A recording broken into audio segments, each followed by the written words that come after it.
আমি 1969 সাল থেকে সেনাবাহিনীতে আছি।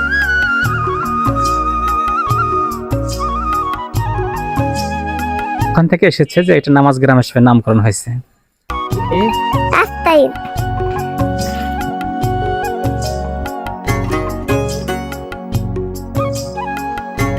নামাজ গ্রাম। এই গ্রামে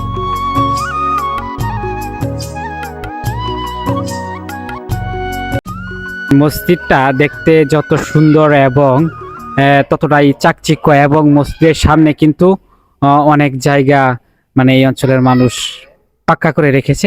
ভিতরের অংশটুকু কত সুন্দর এবং দেখতে কিন্তু খুবই।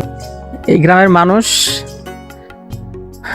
বাঘা শাহী মসজিদে তারা নামাজ পড়তে যেতেন। সে সময় এখান থেকে প্রায় 30 থেকে 40 কিলো দূরে তারা পায়ে হেঁটে তারা নামাজ পড়তে যেতেন। ওই জায়গায় যাওয়ার কারণে ওই অঞ্চলের মানুষগুলো তারা বলছিলেন যে এখানে নামটা ওখান থেকে এসেছে যে এটা নামাজ গ্রাম হিসেবে নামকরণ হয়েছে। ছোট ছোট বাচ্চারা আমাকে দেখে তারা দৌড়ে আসতেছে, আসো, আবার দৌড়ে যাচ্ছে। ঠিক আছে, আসলেও ভিডিও মাঝে মাঝে যখন ভিডিও করি তখন ছোট বাচ্চারা যখন আসে তারা খুব মজা নেয় এবং আনন্দ নেয় আমাকে দেখে। তোমার নাম কি? সাইম। কোন ক্লাসে পড়াশোনা করো? 2 ক্লাস 2 এ পড়ো। আচ্ছা, তোমার এই গ্রামে তোমার বাসা না? এই গ্রামের নাম জানি কি? নামাজ গ্রাম। নামাজ গ্রাম। তোমার নাম কি? রাস্তায় আলাপ করবো হাঁটবো আর আঙ্কেলের সাথে এটা আলাপ করবো। আচ্ছা আঙ্কেল, আমাদেরকে একটু যদি বুঝাতেন যে নামাজ গ্রাম কেন, বা নামাজ গ্রামের মানে এরা কি কারণে? আপনি নাকি মাইমাসিং গেছিলেন, আমাদের কেন? আমি সেনাবাহিনীতে ছিলাম তো, এই জন্য বারবার সব দিকে গেছি। ময়মনসিংহ ক্যান্টনমেন্টেও বেড়াইছি। কত সালে? এটা হলো 95-96 সালে মনে হয়। আচ্ছা, তার মানে আমাদের শেরপুর আপনি গেছেন? শেরপুর গেছি, পাকিস্তান পেরোডে। ওরে আল্লাহ, পাকিস্তানি মানে আপনি কি যুদ্ধ দেখছেন তাহলে? যুদ্ধ আমি করেছি রে বাবা। ওরে আল্লাহ, তখন আমি সেনাবাহিনীতে ছিলাম। আপনার যুদ্ধে চলাকালী আপনি সেনাবাহিনীতে ছিলেন? হ্যাঁ। ওরে আল্লাহ, তুমি কি একটা জিনিস জানো যে যুদ্ধ প্রথম বিদ্রোহ করেছিল গাজীপুর থেকে, মানে জয়দেবপুর থেকে?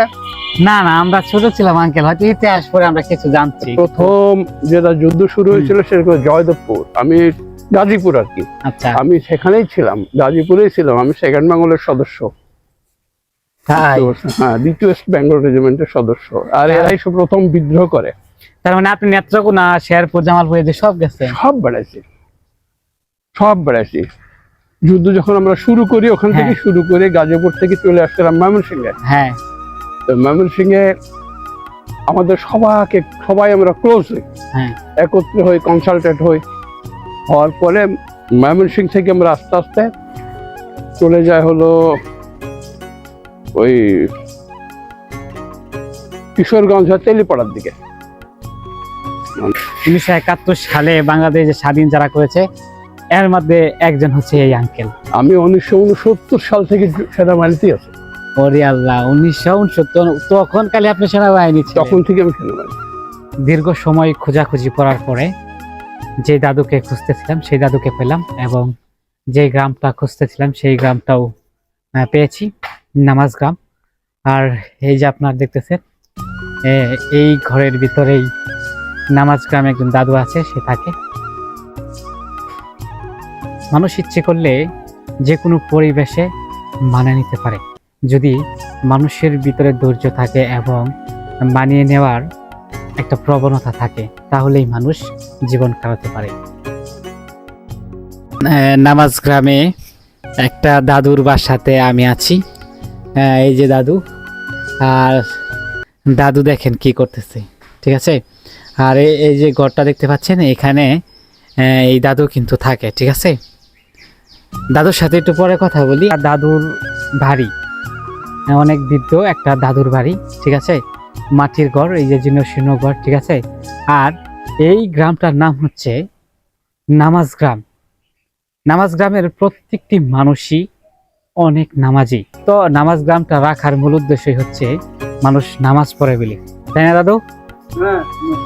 দেখেন এই দাদুর যে ঘরগুলো, ওই যে দাদু পান বানাচ্ছে খাওয়ার জন্য, ঠিক আছে, ওই যে দাদু পান বানাচ্ছে।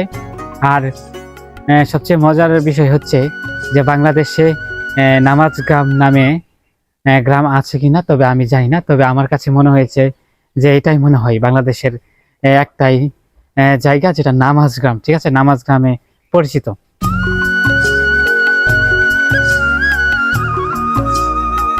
নিজে খাবেন? তাই, আচ্ছা, আপনার ঘর মাটির ঘর দেখা যাচ্ছে, তাই না?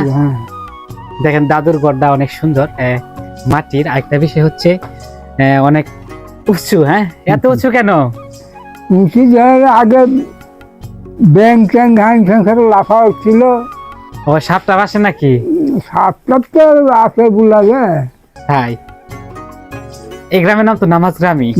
নামাজ গ্রাম, তাই না? আচ্ছা, নামাজ গ্রামটা কেন রাখা হয়েছে এই গ্রাম জানেন? এই দেশে খুব নামাজি লোক, নামাজি, এই দেশের মানুষ খুবই নামাজি। নামাজ পড়তো তাই, এখনো বলে। হ্যাঁ, ওরে বাবা, এই গ্রামের মানুষ অনেক নামাজি বলে নামাজি, হ্যাঁ, নামাজ গ্রাম রাখা হয়েছে। নামাজ গ্রাম এবং দাদুর বাড়ি থেকে বিদায় নিচ্ছি।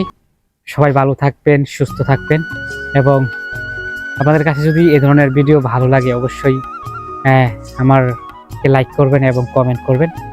যদি আরো বেশি ভালো লাগে তো অবশ্যই শেয়ার করে দিবেন।